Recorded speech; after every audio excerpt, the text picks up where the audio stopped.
Welcome to No Password Required. I'm your host, Jack Clabby, a cybersecurity attorney at Carlton Fields, PA. And with me, standing in for Kaylee Melton is... I'm Rex Wilson. I'm the brand manager at Cyber Florida. We just finished a great conversation with Sue Cerna. Sue is the principal at Cerna Social and a nationally recognized expert in social media governance, security, and risk. Rex, what stood out to you most? Well, I was really curious as to how much cyber that she was going to be involved in.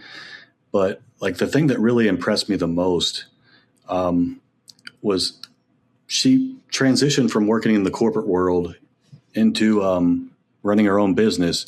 And the transition for her was easy. And I did not think that was possible for anyone.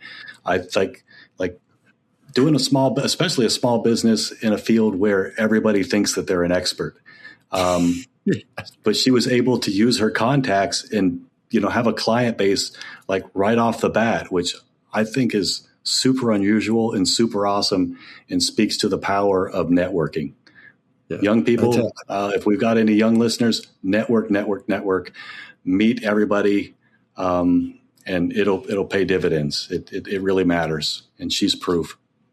What stood out to me was the scale of some of these operations for social media accounts. I mean, I didn't quite realize that even business to consumer, B2C companies, I get that B2C companies have dozens or 100 accounts, right? Because they have to be out there talking to customers. But she speaks about B2B, business to business companies that might have upwards of 200 accounts, given all their branches, divisions, and global footprint. And that makes the role of both securing those accounts and then securing the company from attacks through those accounts and just managing it from insider threats that much more complicated. But look, you've heard a little bit about what Rex and I took away from the discussion. Let's hear what Sue had to say.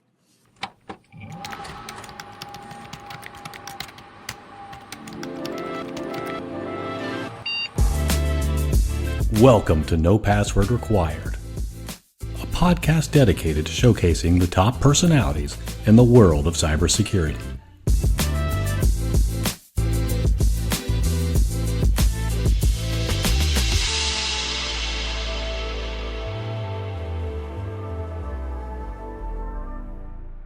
And welcome back. Sue, welcome to No Password Required. Thank you for having me. All right, let's get started with sort of your core area here of expertise that I know our listeners want to hear about. Are Fortune 500 companies, do they see social media as an asset these days, or are they still seeing it as a necessary evil? Right? Like, are they looking at it the right way? Depends on the company. Okay. Some yes, some no. I think in general, though, most companies, large and small, have not yet figured out social. Right. They haven't dedicated enough attention or time or resources or budget. What do they need to change? So if they do start adding budget and time to it, how do you see a change at those companies? Well, I think, keep in mind the perspective, right? Social media grew up, right, at companies kind of like this, Some executive came into the office 20 years ago and said, so there's this social media thing. Should we be on it? Right. And then they assigned social media as a task to some person within the company to do on top of their actual job. Right. Then eventually they said, maybe we need a dedicated resource for that. And they hired one single poor person, right, who was responsible for doing all the social. And now we have companies in some version of the next step. And that could be we hired a second person. It could be we built a whole team. It could be we got an agency partner, right? But companies are kind of in that middle step of like social's a real thing, but we haven't quite figured it out to the level that other departments have been figured out. Like you think about HR or you think about IT, right? Social hasn't achieved that level of kind of operational status yet, right? So, I have Fortune 500 clients who have one person on their social team still. So it just kind of depends. Yeah. In a mature company that's doing it right, where are they putting social media? Is it a PR thing? Is it a sales thing? Or does it depend? It also depends. Yeah. So most of the time it's either in communications or under marketing if you're more of like a B2C brand. Okay. All right. And all right. So So you started out your career as a journalist and you were covering retail and consumer behavior. So some of the things we're kind of talking about being savvy about today. When you look back, like what skills from journalism sort of turned out to match what it is that you do today? Yeah, journalists are oddly some of the best social media pros out there. And I mean, I hate to say this, but it kind of worked out because a lot of journalists found themselves without a job over the last 10 years, right? And so social media was kind of a nice leap for a lot of folks.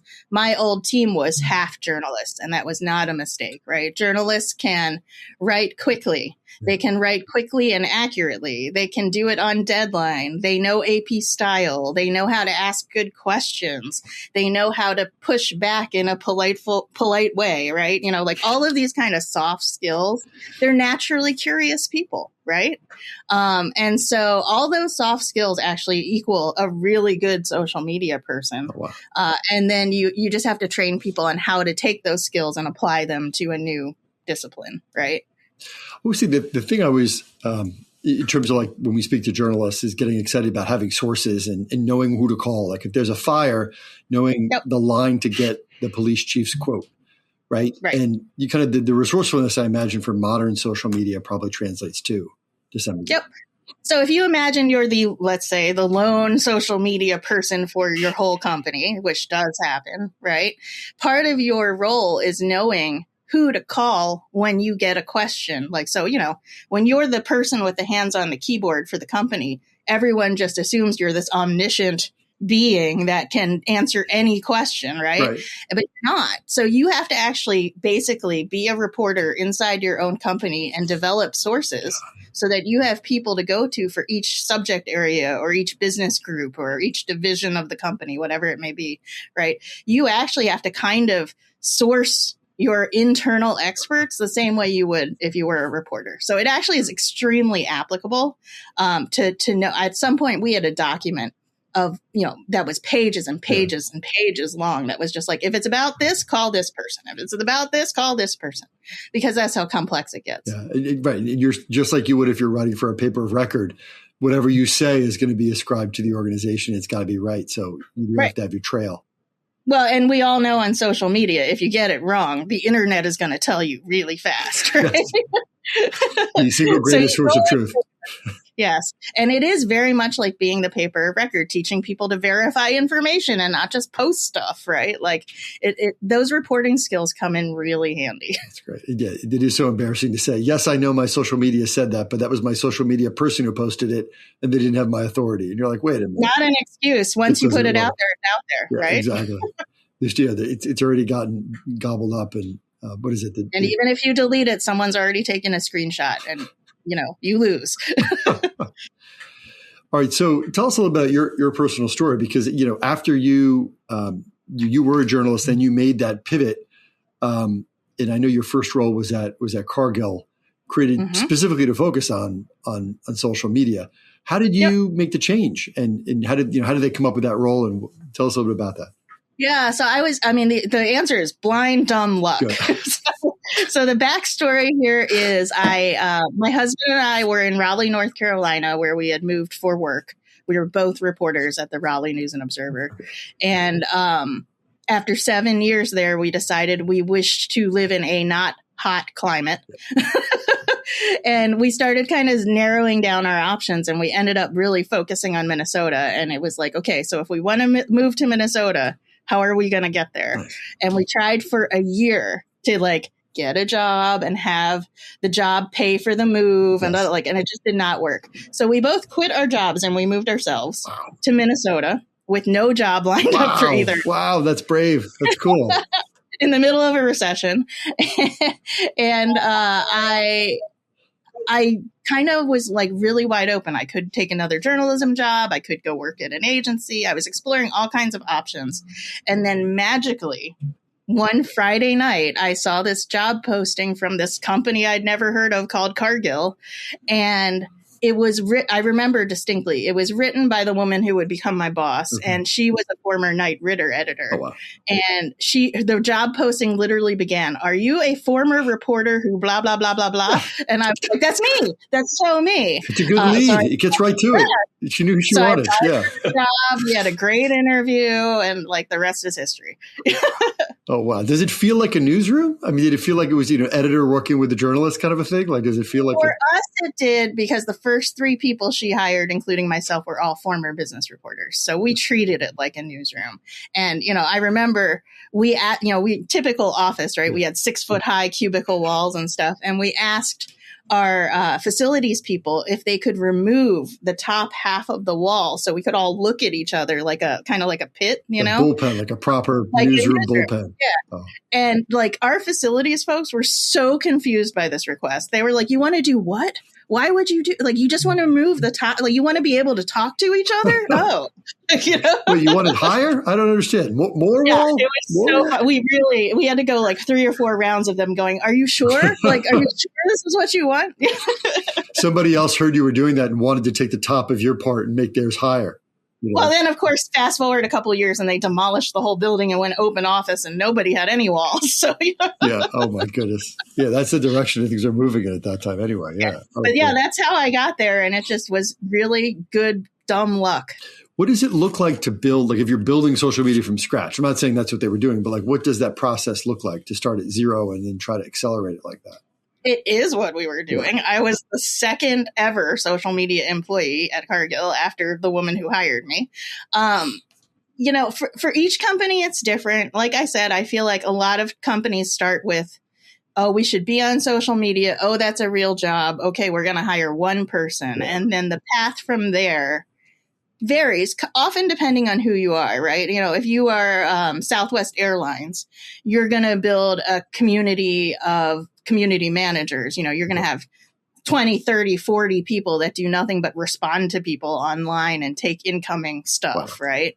But if you're a B2B like Cargill that does not have like consumer facing brands, you don't need a community management team that big. You might put all your effort into other parts of social media, right? So it just depends on who you are, what you need to build up. And the other thing that happens is a leader in the company has an idea about what it should be. And that's what becomes reality, whether or not that's the thing you need or not. Someone comes in and says, my niece was on the Facebook. Please tell me, are we on the Facebook? And you got to deal with it. That literally has happened to me. I think one of the downfalls of being in social media is that everyone thinks they're an expert. My kid's on this. We should be on this. I saw that Coca-Cola is doing this. We should do that too, right? Everybody's got opinions. The 2 worst reasons to do anything on social media are my competitor is doing it or my boss told me so. You gotta do better than that. Exactly. You have to have a real reason to be doing it yourself, right? Now that you're running Cerna Social, can you tell us kind of how all that took shape and kind of what you do? So I left Cargill great question, Rex. I left Cargill in 2020, right before COVID. And I took that kind of break when the world just kind of paused to consider options, right? And I was like, well, I could go get another big job and be the director of social media at another huge company and not like ever see my house or my family. Or I could maybe pick a different path. And so I looked at all kinds of things. Again, one of those kind of junctures in my life where I was like, I could go this way or I could go this way. And, the one that kept kind of nagging was I could start my own thing and see if I could make it work. So I spent a couple months talking to people who had started their own companies. I have a couple of good friends who, very similar to me, were at a big company and now have their own thing. So I did a lot of coffee talking and brain picking and eventually decided to try it. So I do focus mostly on large enterprise businesses, though I have clients of all kinds. I kind of specialize in these large enterprises that have these complex social media problems because they're trying to do it globally, or they're trying to do it in multiple languages, or they just have so many people involved that they can't keep track of anything, right? And then because I have this specialty in large enterprise social, the large enterprises are the ones that tend to have hundreds of social media accounts. At Cargill, we had close to 400. I have clients that have 800 or 900, right? It just depends on who you are and what you do. And so I have built this specialty. My tagline is smarter, safer social media, because I do kind of sit at this intersection of enterprise-wide social media strategy and stuff, but also how do you keep that footprint safe? How do you control access to it? How do you ensure that you're doing everything you can to keep the hackers out, right? Like there's a lot that goes into governing a social media program at that scale. And I'll be honest, a lot of companies just haven't gotten there yet because they still have a team of one and that person's hair is on fire. So, it's one of those things that I think a lot of companies, they don't focus on, but I'm kind of putting my flag in the ground and going, I think, give me a couple of years and I think everyone's going to care about it. When you're starting a company like that too, do you remember your first client? What was that like to land that?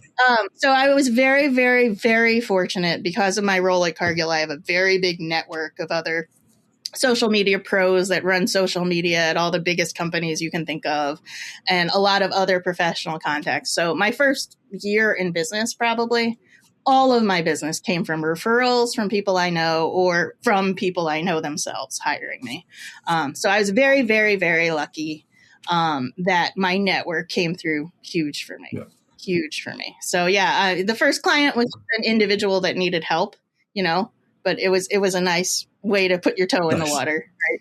Get that first paycheck and be excited about it. Does it look different now?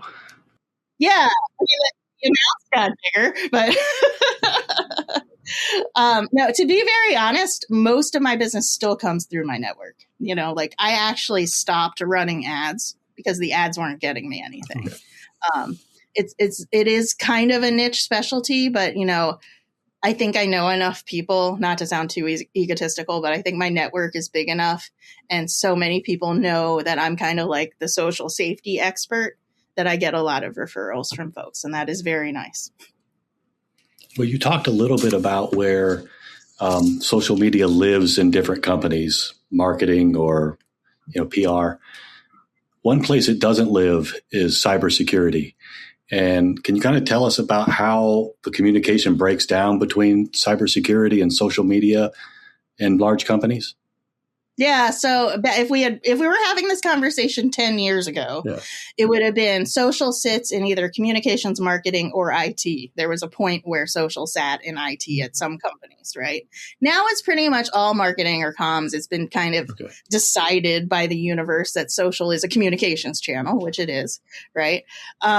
The thing that happens is I call it the gap in understanding. And what happens at large companies is a lack of seeing through to the distance, right? So what happens is you have on one side of the gap, you have the social media team, which is maybe one person or two or three people. At Cargill, I had 7 people, right?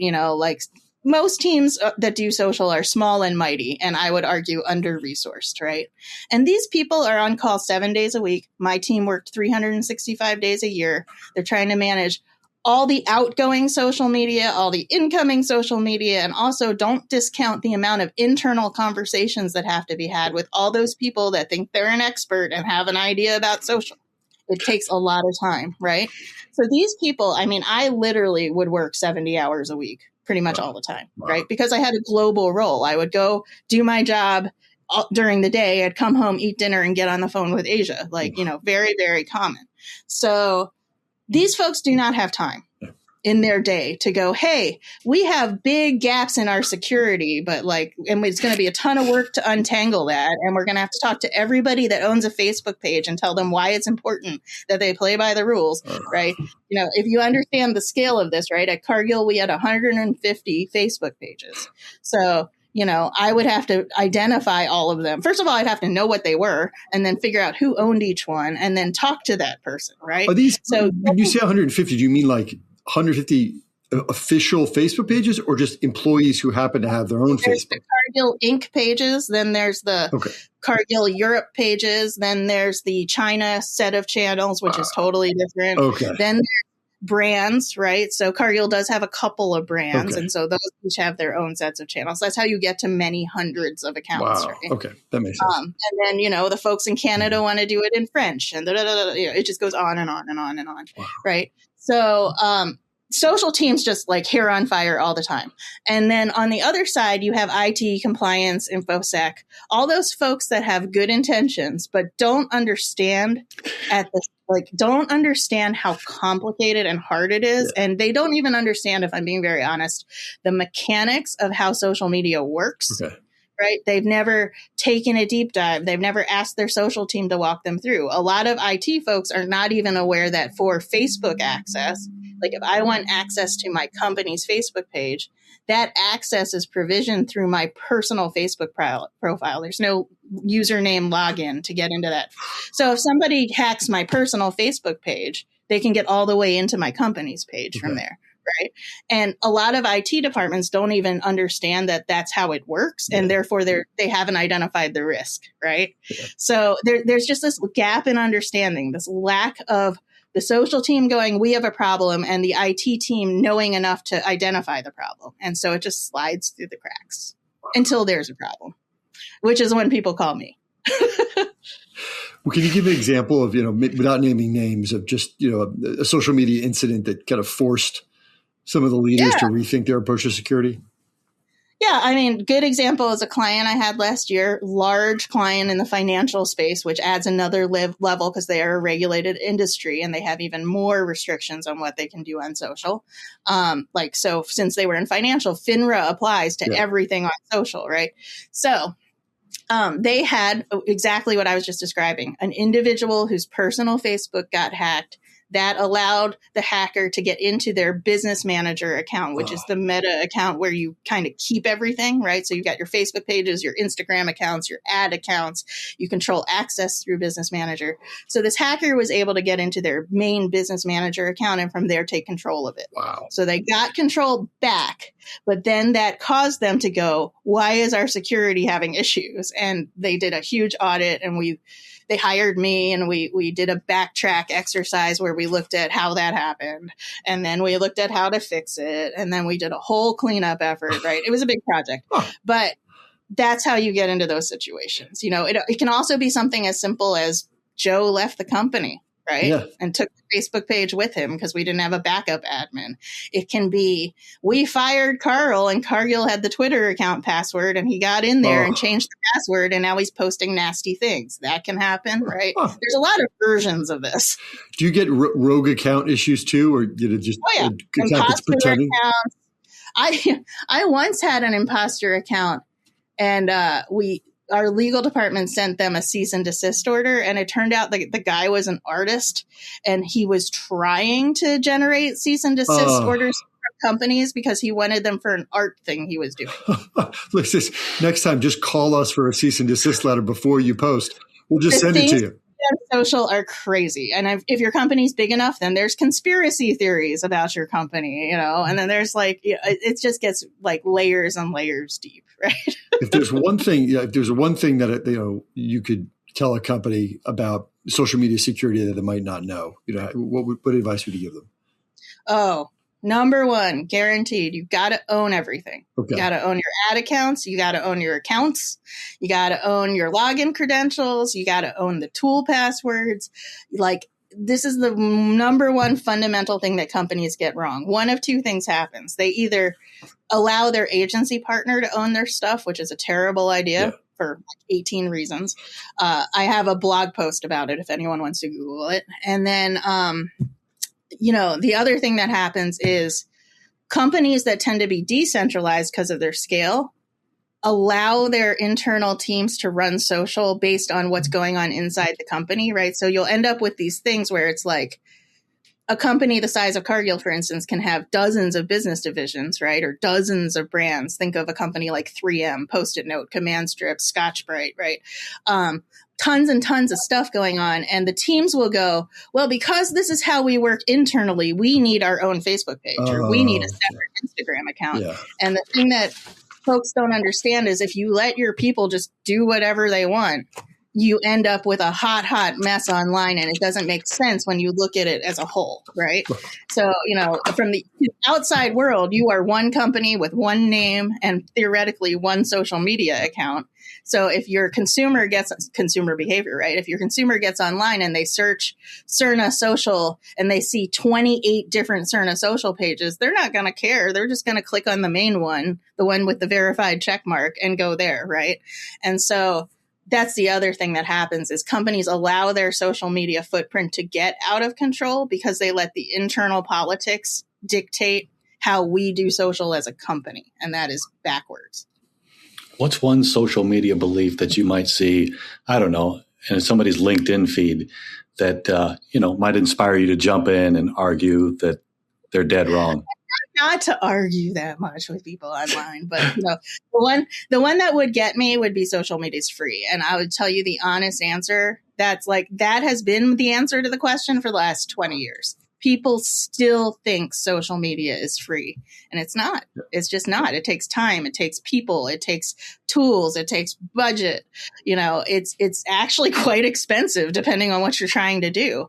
And so people have this notion that, the social media team, they just post the stuff. They press the button. That's what they do. How hard could that be, right? It's way more complicated than that. For a lot of the cybersecurity folks who listen to the podcast, they might encounter professional social media folks at conferences, where a conference might hire a team, and they're visible and they're doing things that look professional. They almost look like journalists. So That's like one of our not only, but one of the ways that the folks in the industry get to see people like that without thinking it through. How, if you're like a force multiplier, or someone on your team is a force multiplier for a company, how do they do their job and blend in? You know what I mean? Like, because you want to be like a part of the company as a contractor, essentially working with them, but how do they be seen as an external professional, but also blend in? What's sort of the road rules for that?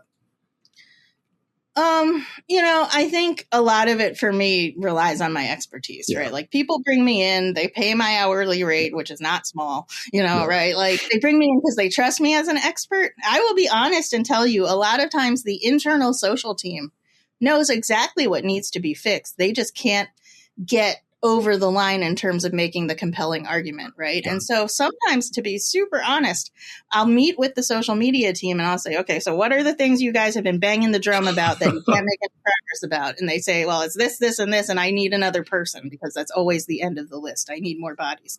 And I go, okay. And then I reiterate exactly what the team said in a pretty PowerPoint deck.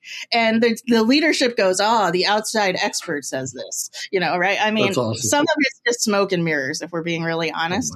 But I think that makes me unique because as a consultant, because I've had that job. I've been the global director of social media at a big, big company, right? And so I can talk the talk. I know the job. I understand how hard it is and all the internal complexities of it. And that positions me to advise my clients in a way that's like, yep, this is what should happen. And when your leadership says, no, that's like way too much money, then this is option B. And then this is option C. And we're going to give them option D so that they pick option B. Right? There's a lot of jiggering that happens. But I think that does make me an unusually well-situated consultant, because I know how the internal game is played, and I can help my clients achieve what is best for social, depending on the internal stakeholders and their points of view. It does sound a little bit like cybersecurity, like a cybersecurity vendor pitch too. Like this idea of like, you've got a budget, we know what the budget is. You can do it one of four ways. one's more expensive, one's least expensive, and then they end up picking something in the middle, right? It's a typical. Right. And there's a lot of times I feel like when social and IT teams kind of have conflict that's not necessary, right? So I'll give you a great example. Password managers, right? This is how this conversation goes, right? So for folks that don't know, Instagram, TikTok, Twitter /X, those are all platforms that still have username, password as the login convention, right? And so again, if you're a company doing this at scale, you might have 300 of those accounts, right? So you need a password manager. So the first thing that happens is the social media manager says, I need a password manager. And IT says, we have one of those. It's called CyberArk. Use our tool, right? And then you have to go through this whole song and dance about how that tool that's already in-house and approved won't work for social media. And it won't work because you need the ability to provision third parties like agency partners. And most of those tools will only do it if your person you're provisioning has a company domain email. And that's a sticking point, right? And so for social teams, I recommend Keeper, right? Or 1Password. But of course, you have to go through the shopping process. You have to prove to IT why the tool that's in-house won't work, right? Then you have to bring them along on the shopping journey, right? It takes like 6 months to get a password manager when really the social media team should just be allowed to pick one and sign up, right? And so this is how you get friction between those teams when really they should be working together. Right? That's a great example, Sue. Thank you. All right, so we're going to take a short break now. We're going to return with our lifestyle polygraph. So please stay with us. You're listening to the No Password Required podcast. We cover cybersecurity and a lot of other stuff.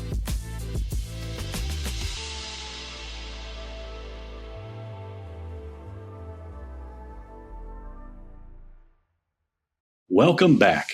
As many of you know, the lifestyle polygraph is a test used by the federal government to determine if a person is worthy of learning our nation's most important secrets. Here, we use this technique for slightly lower stakes to determine whether our guest can join our fantasy cybersecurity squad. Sue, are you ready for the lifestyle polygraph? Well, I'm ready. Excellent. Question 1. You don't think of yourself as traditionally nerdy, but if someone walked into your house, not counting your Netflix history, what's one thing that they could see that would immediately expose you? That's a great question. I'm going to say my bookshelf. So our friends say that they can very clearly determine which books are mine and which are my husband's by just looking at our bookshelf. I have an entire shelf of books about the history of the Apollo space missions. I'm a huge space nerd. And then next to those are my entire series of Harry Potter hardbacks. So I think my bookshelf would give me away. I believe you might be right. I like the idea of traditionally nerdy, though, like not being traditionally nerdy. I kind of want to meet the person who is traditionally nerdy, but they might be having it's different. You're like, but that's good. It's I like literally every other guest we've ever had. Yeah, I know. This is cool because of the social media. Winning. I'm totally winning. Yes. Do you ever get to do space themes or pursue space clients? No, well, I did have one client who dealt in like satellite technology and worked with NASA. Very cool. And I work with some clients who like make things that NASA uses, right? But like no direct connection with NASA yet. Lifelong dream to work with NASA. That would be so super cool. And their social is outstanding. So the way they have the different rovers talking as if they're the rovers. Right? Yeah. Like the rover has a social media site that makes announcements. Look what a picture I took. Their social media team is outstanding, and they have the coolest content in the universe. So, yeah, exactly. I was going to say that their content is out of this world. But that's exactly. All right. Question 2. What's the more iconic Philadelphia move? Running up the Rocky Steps, eating at both Pat's and Gino's, or pelting Santa with snowballs? I mean, honestly, if you're a real Philadelphian, you don't eat at Pat's and Gino's. You pick one, right? So you eat at Pat's, Interesting. Running up the rocky steps is something that only the tourists do, though it is iconically Philadelphia, absolutely. And then the snowball thing got totally overblown. I don't know. That's just like myth and legend at this point. So I don't know the answer to that. I guess the rocky steps. Okay. We never got to hear. We're only hearing Santa's. Yeah, we're only hearing Santa's side of the story too. He could have provoked a lot of those fans. I mean, Philadelphians are angry people, like no doubt about it. We are angry people, right? And it's funny because I live in the Midwest in a place known for being nice. And so when I go home, I'm like, oh, yep. Gotta up the rage factor. But yeah, it's Philadelphians are mad. I'm sure they did pelt Santa with snowballs, but it's like, I don't know. Is that quintessentially Philadelphian? I don't know. We were. It's literally the first thing I think of. We lived in. I lived in Philadelphia for 4 years, and but that was before we had kids. And I went back at Thanksgiving and just kind of we stayed in the city for a day before we went to see some family, and we did go to the art museum. Yep. And the kids obviously had heard about the Rocky Steps, but we actually went into the art museum and had a great time there. It was awesome. Then we kind of went out on the back and saw the Rocky Steps, and it was a full line all the way down to take for social media a picture with the Rocky Steps. And so we just kind of went on the side and took our selfie, but didn't wait in the line. And that's what we did in France when we saw the Mona Lisa. I was like, I'm not waiting in that line. I'm not waiting this line. Yeah. Yeah. But it was tourists. It was crazy. Oh, yeah. Well, when it snowed recently, people were sledding down the steps. So. That's cool. That would be something that would be a Philadelphia. That's also super Philly, right? Like, this could be totally dangerous. Let's do it.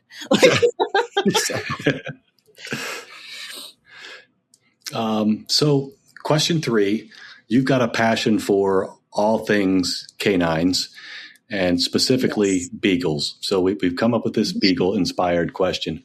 So you've got Snoopy, Brian Griffin, Underdog, and Odie at your disposal. Which beagle would have the most entertaining social media feed, and which one would have the most secure social media feed? Can't I just have all the beagles? That's really all I want. I think that Brian Griffin's would be the safest because he's Brian. And I think, plus he has to defend against Stewie. So like Brian's would be That's a good point. It's a toss. Yeah, it's a toss up between Odie and Snoopy because I love both of them. And Snoopy, Charles Schultz was from St. Paul, Minnesota. So like, Snoopy's local. We have like statues of Snoopy all around, like that's right, yeah, bars and stuff, yeah. And I love Snoopy, but I think I would have to go with Odie. I think he would be the most entertaining because of Garfield. He's got a lot of energy, that one. Yes, and he's got the super long beagle tongue. Oh yeah. We've talked on the podcast about. I think it's a social media site, but it is about. It's Garfield. It's Garfield without Garfield, and it's just John Arbuckle talking, and someone has removed all the references to Garfield, and it's just like these existential things he says, and it's disturbing but kind of beautiful, and also funny. But I would love to see. That's a great concept of seeing Odie, like from Odie's perspective, right? And his social media feed would be pretty cool. Like, what is it like to give all this love to someone and never have it returned, but stay optimistic every day? Like, Odie's story is tough. Think about the options, right? Take a picture of the empty lasagna pan in the sink and be like, I didn't get a single bite. Whoa, right? Like, it was so funny. That's awesome. That's awesome. We'll do a quick poll. Are you a dog person or a cat person? Like that kind of thing. Like, I'm not anti-cat. I just don't need to have one in my house. Yeah. They serve a great societal function. They don't need to serve it in my house. That's where I'm going to free ride it. No, just not the best. Yeah. I think we can all agree on that. All right. Number 4. Like sacked out on the couch right now. So. What's more dangerous to a company, a reckless intern or an overconfident executive? And we're speaking social media wise, obviously. Reckless interns can do some damage. I have seen it. I used to hate the intern class because they would always post some stuff and I'd be like calling bosses and being like, oh, hello. Let me talk to you about your intern. Can you review the social media policy with them, please? Then I eventually worked my way into being able to like speak to the interns as a group at the beginning of the summer and like, tell them what not to do. So at least they were warned. But we had some interns post some doozies over the years. But I think that the executive is more dangerous because of their position, right? What they say really matters. The media reports on it, right? They can swing markets. They say the wrong thing. So I think the executive. Do you still see companies sue, like, the intern comes in and the company's like, you're young, you know how the internet works. You're going to be the social media person for the firm retreat, or whatever. Yep. That still happens? Along with, social media is free. The youngest person on the staff is the best person to do social media is probably number 2 on the myth. Yeah. Okay. Absolutely still happens, right? You're young. You must know how to do this here. And the thing that I always tell people is like, look, you are giving whoever's running your social media account a megaphone and permission to speak on behalf of the company. So your intern's not been media trained. Your intern's not an officially company spokesperson. Like, why would you ever give them the keys to the kingdom? Yeah. Like, that's just dumb. Right. It's not just posting pictures they took at a firm outing, right? It's everything. It's interactive. Even against some companies will do a takeover. They'll let their interns run the channel for a day. I don't advise that either. Yeah. You just don't know. Wow. Is it still common? Yep. Totally. Like how? Wow. Totally. What's going to have to happen for it to become uncommon? I mean, it's the same answer as almost everything. So companies are going to have to figure out that you have to staff social media the same way you staff finance, the same way you staff, if you were to say, let's set up a finance team, there's kind of a predetermined, like, okay, we need this many accountants and we need this, and to accomplish this amount of work, we need this many people, right? That doesn't exist for social yet. And a lot of companies are still in this place where they're like, oh, well, like, why would you need more than 2 people for that? Right. And until companies start to understand that it's a department that serves the entire company the same way HR does, the same way finance does, and they have to staff it the same way. Until companies get there, this is going to be a problem. Number 5. So you told us a little bit about your bookshelf, so we're going to revisit that a little bit. So you are officially a Hogwarts professor. Congratulations. That's a good gig. Thank you. Dream what job. Subject are you what subject are you teaching, and what magical talent does your beagle have?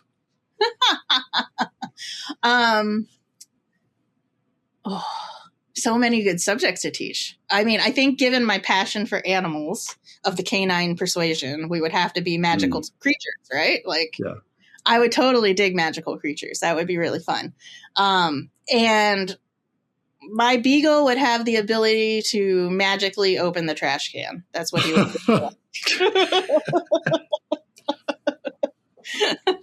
He would love that. I would. Yeah, I could see where that would be beneficial for one of the members of your family. Yeah, I mean, if I'm answering for me, it might be the ability to clean up his own waste in the backyard. That would be great. But,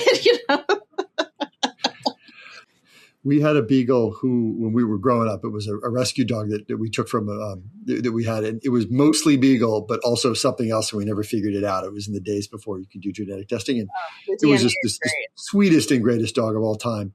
But the dog, I don't think, knew who any of us were. On a daily basis, would wake up and be surprised at who we were. He knew vaguely who my mom was because she fed him, but it was not the wonderful, wonderful dog, the color of rust, and thus named Rusty. That was the dog. No, they're the best. And I've had 4 beagles, and I finally got one that was 100% beagle. Oh. We only do rescues. So it's a little bit, Was the 100% beagle snooty or still down to earth? Still an okay dog? Super crazy, playful, mischievous. Like, he's the one that would definitely be in the trash if you let him. So, but he's only 3. So I'm waiting for him to like be an adult. We'll see. He's still being assigned the social media account by default due to his age. I mean, honestly, if I started him a social account, it would do very well. But I also am not one of those people that's like, let me run a whole other separate account for my dog. Yeah. So. If you like me and you like dog content, you're going to get all one place. Yeah, exactly. Right. So, Jack, what do you think? Does Sue have what it takes to join our cyber fantasy squad? Yes, very much. But I think we give her two roles. One should be the global director of social media, which is the core professional responsibility. But then also she could be the gameskeeper. I believe that was Hagrid's role, and also professor of canine studies for the fantasy cybersecurity squad we're assembling here. My class would be so easy. It would be like play with dogs, get an A. Well, that brings us to the end of the show. Sue, if folks want to stay in touch with you or see what you're up to, where can they go to do that? So I'm Cerna Social everywhere. It's cernasocial.com, Cerna Social on all the handles. Or I'm Sue Cerna everywhere if you want to connect with me personally. Excellent. All right. Well, thanks everyone for listening. And for the entire No Password Required team, I'm Jack Clabby, and we'll talk again soon. Thanks for listening to the No Password Required podcast. Join us next time for more with your favorite cybersecurity personalities. In the meantime, consider liking, subscribing, and sharing this episode. You can find us on social media at No Password Pod. The show is produced by Cyber Florida, and a special thanks goes out to our friends at Carlton Fields and Reality Shift. For more information, visit our website at cyberflorida.org/pod.